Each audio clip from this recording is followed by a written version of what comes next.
Good morning my dear cadets, कैसे हैं? क्या कर रहे हैं आप?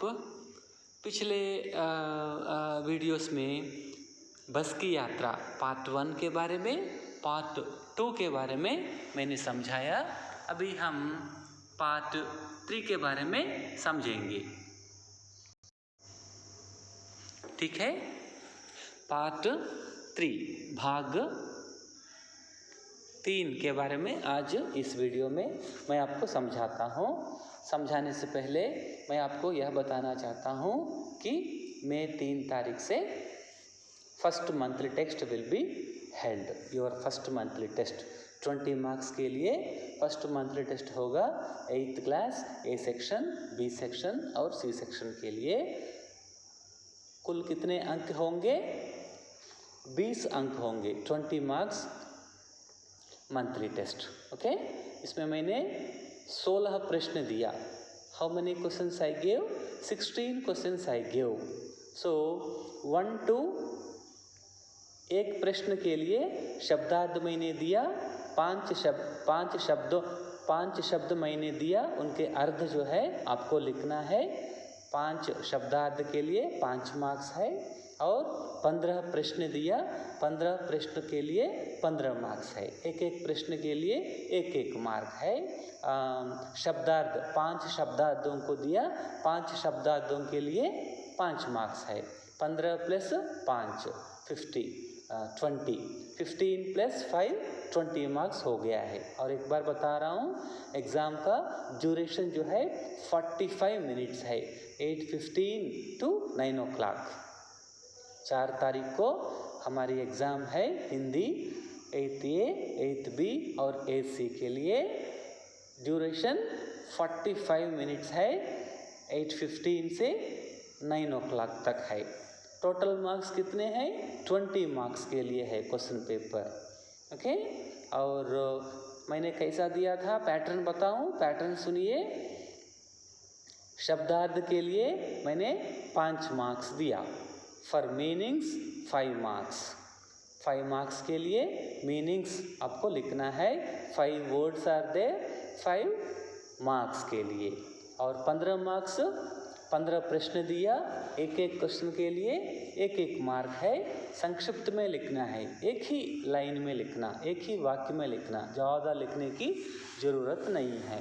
15 प्रश्न के लिए 15 मार्क्स, 5 मीनिंग्स के लिए 5 मार्क्स, टोटल 20 मार्क्स। समझ में आया? अगर कुछ डाउट है तो व्हाट्सएप ग्रुप में मुझे पूछिए, मैं आपको क्लैरिफाई करता हूँ, ठीक है? अभी इसके बारे में समझा रहा हूँ, देखिए। थर्ड पार्ट, तीसरा भाग। बस को देखा तो श्रद्धा उमड़ पड़ी। किसने देखा बस को? लेखक और उनके 4 मित्र। लेखक हरिशंकर परसाई।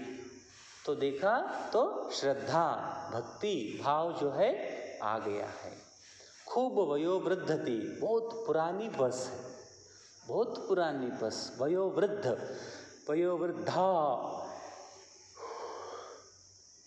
एक्सक्यूज मी, बूढ़ी हो गई बस। सदियों के अनुभव के निशान लिए हुए थी, बहुत पुरानी बस है। लोग इसके लिए इससे सफ़र नहीं करना चाहते। लोग इसलिए इससे सफ़र नहीं करना चाहते कि वयोवृद्धा में इसे कष्ट होगा। सभी पैसेंजर्स जो है बस के अंदर अगर बैठ गए तो वज़न भारी हो जाता है। उस वज़न को ये कंट्रोल करने का, नियंत्रण करने की कैपेसिटी, समर्थता जो है बस में नहीं है, क्योंकि बहुत पुरानी बस है। यह बस पूजा के योग्य थी। जिसे हम फ्रेम्स को पूजा करते हैं, भगवान के फ्रेम्स को, वैसा ही इस बस को क्या करना चाहिए?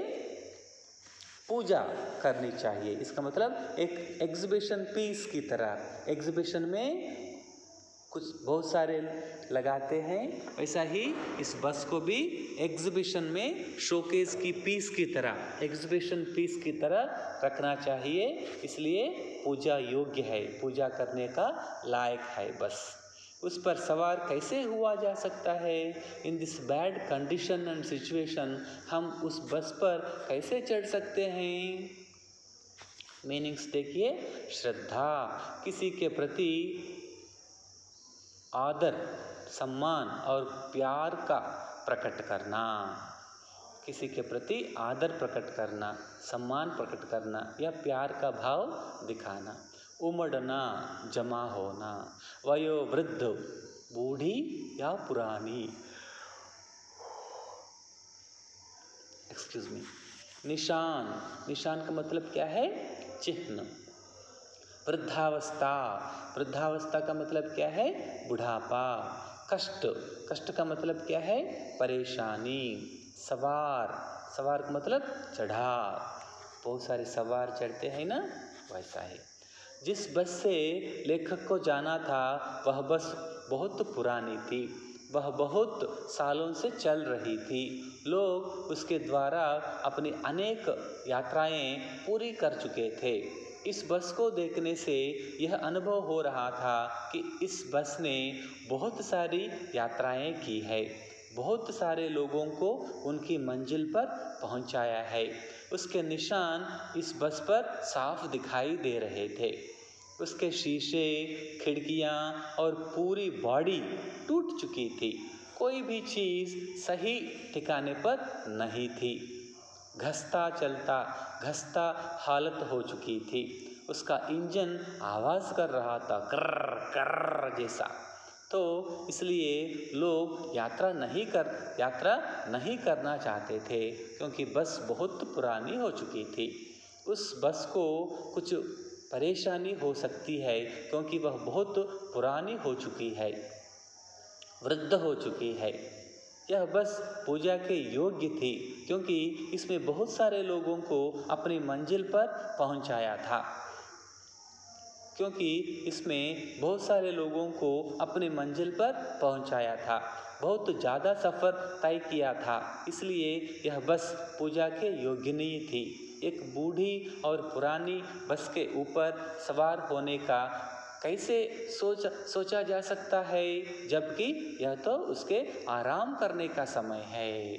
जैसे बूढ़े लोग बूढ़ा होने के बाद जैसे आराम करते हैं, इस बस को भी आराम करना चाहिए। और एक बार आदर्श वाचन करता हूँ, देखिए, और एक बार आदर्श वाचन करता हूँ, आप बाद में अनुकरण वाचन करना। आदर्श वाचन, अनुकरण वाचन। आदर्श का मतलब अच्छी तरह पढ़ना, वाचन करना। अनुकरण मीन्स अनुकरण वाचन, अनुकरण का मतलब इमिटेशन करना। जैसे मैं पढ़ता हूँ वैसा इमिटेट करना है। जिस बस से लेखक को जाना था वह बस बहुत पुरानी थी, वह बहुत सालों से चल रही थी। लोग उसके द्वारा अपनी अनेक यात्राएं पूरी कर चुके थे। इस बस को देखने से यह अनुभव हो रहा था कि इस बस ने बहुत सारी यात्राएं की हैं, बहुत सारे लोगों को उनकी मंजिल पर पहुंचाया है। उसके निशान इस बस पर साफ दिखाई दे रहे थे। उसके शीशे, खिड़कियां और पूरी बॉडी टूट चुकी थी। कोई भी चीज़ सही ठिकाने पर नहीं थी, घसता हालत हो चुकी थी। उसका इंजन आवाज़ कर रहा था। तो इसलिए लोग यात्रा नहीं करना चाहते थे इस बस में, क्योंकि बस बहुत पुरानी हो चुकी थी। उस बस को कुछ परेशानी हो सकती है, क्योंकि वह बहुत पुरानी हो चुकी है, वृद्धा हो चुकी है। यह बस पूजा के योग्य थी, क्योंकि इसमें बहुत सारे लोगों को अपनी मंजिल पर पहुंचाया था, बहुत ज़्यादा सफ़र तय किया था। इसलिए वह बस पूजा के योग्य नहीं है।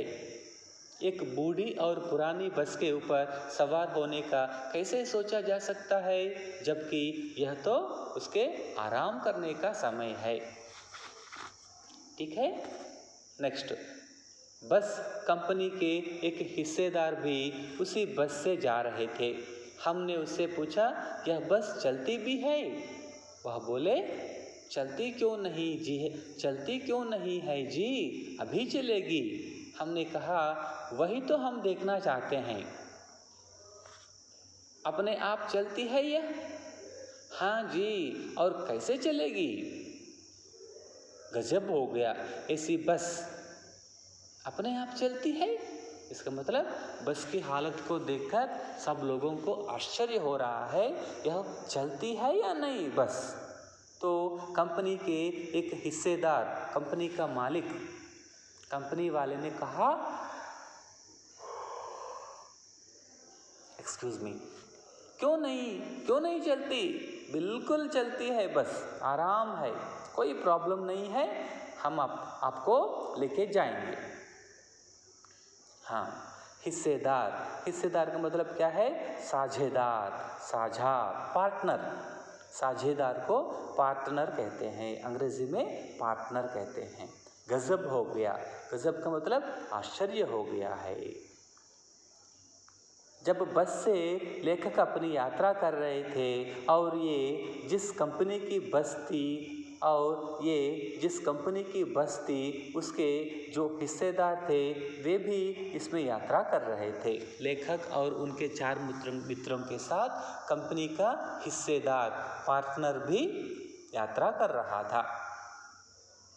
लेखक ने उससे प्रश्न किया, हिस्सेदार से, पार्टनर से प्रश्न किया, क्या यह बस चलती भी है?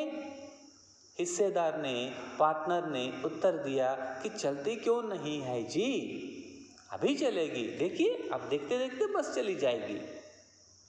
वह उसके मालिक थे, हिस्सेदार जो था बस के मालिक थे और उन्हें उस पर पूरा भरोसा था।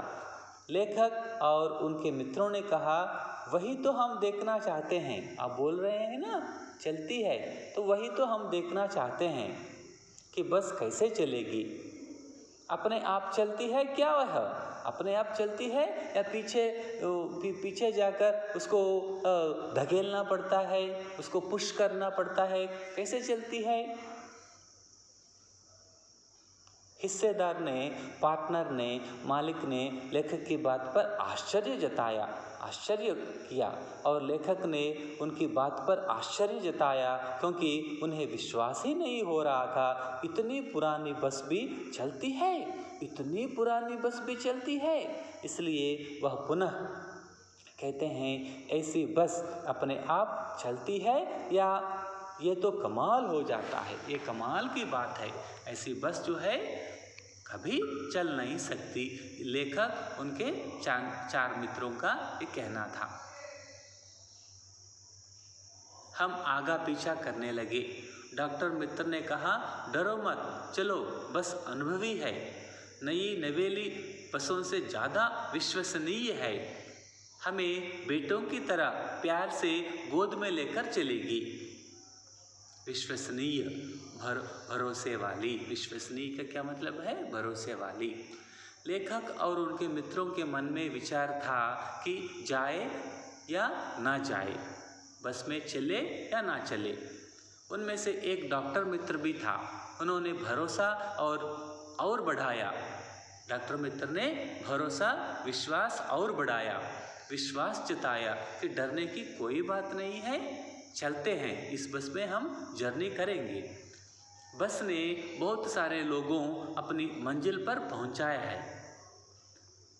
उसने कभी किसी को धोखा नहीं दिया है, नई नवेली बसों से ज़्यादा विश्वसनीय है। जिंदगी में अनुभव बहुत बड़ा काम आता है, इसलिए इस बस के पास अनुभव है। जो नई नवेली बसें हैं उन पर विश्वास नहीं किया जा सकता, लेकिन इस बस पर विश्वास किया जा सकता है क्योंकि इस बस के पास अनुभव है। नई बसों के पास अनुभव नहीं होता है। यह आपको अपने मंजिल पर अवश्य पहुंचाएगी। जैसे माँ अपने बेटे को गोद में उठाकर चलती है ना, ये बस भी वैसे ही हम सबको अपने बच्चों की तरह लेकर चलेगी इस सफ़र पर और मंजिल पर पहुंचाएगी। मैंने पहले ही बताया था, यह एक हास्य रचना है, व्यंग्य रचना है, हंसी मजाक की रचना है। इसमें लेखक ने जो है हास्य के बारे में वर्णन किया, व्यंग्य के बारे में वर्णन किया। पढ़ते पढ़ते इस कहानी को देखकर हंसी आती है, क्योंकि उसको क्या कहते हैं, अविश्वसनीय बातें हैं, विश्वास करने के योग्य बातें ये बस में नहीं हैं, इसलिए हंसी आती है। हम बैठ गए, जो छोड़ने आए थे वे इस तरह देख रहे थे जैसे अंतिम विदा दे रहे हैं। उनकी आंखें कह रही थी, आना जाना तो लगा ही रहता है, आया है सो जाएगा, राजा हो या रंक फकीर। आदमी को कूच करने के लिए एक निमित्त चाहिए, कूच करने के लिए, जाने के लिए, मरने के लिए एक निमित्त चाहिए, एक कारण चाहिए। राजा हो या रंक, रंक का मतलब गरीब। विदा आखिरी सलाम, फेयरवेल, विदाई समारोह, उसको अंग्रेजी में फेयरवेल पार्टी कहते हैं, फेयरवेल पार्टी। तो देखिए, हम बैठ गए, लेखक और उनके 4 मित्र जो छोड़ने आए थे, उनको छोड़ने के लिए जो आए थे, वे ऐसे देख रहे थे कि जैसे अंतिम विदा दे रहे हैं, सेंड ऑफ दे रहे हैं। इसका मतलब जो बस में बैठे हैं वो जिंदा नहीं रहेंगे, आखिरी बार हम देख रहे हैं। Like that their behaviour was there. उनकी आंखें कह रही थी, जो छोड़ने के लिए आए थे उनकी आंखें कह रही थी, आना जाना तो लगा ही रहता है, जो आएगा सो जाएगा, राजा हो या रंक या फकीर। आदमी को जाने के लिए, मरने के लिए एक कारण चाहिए, निमित्त चाहिए। इस प्रकार जो है व्यंग्य किया है, हंसी मजाक किया है इस लेसन में। ठीक है, अगले अनुच्छेद के बारे में कल पढ़ाऊँगा। ध्यानपूर्वक सुनने के लिए बहुत बहुत धन्यवाद। इसमें से शब्दार्थ भी मैं समझाऊँगा और आगे लेसन भी मैं पढ़ाऊँगा।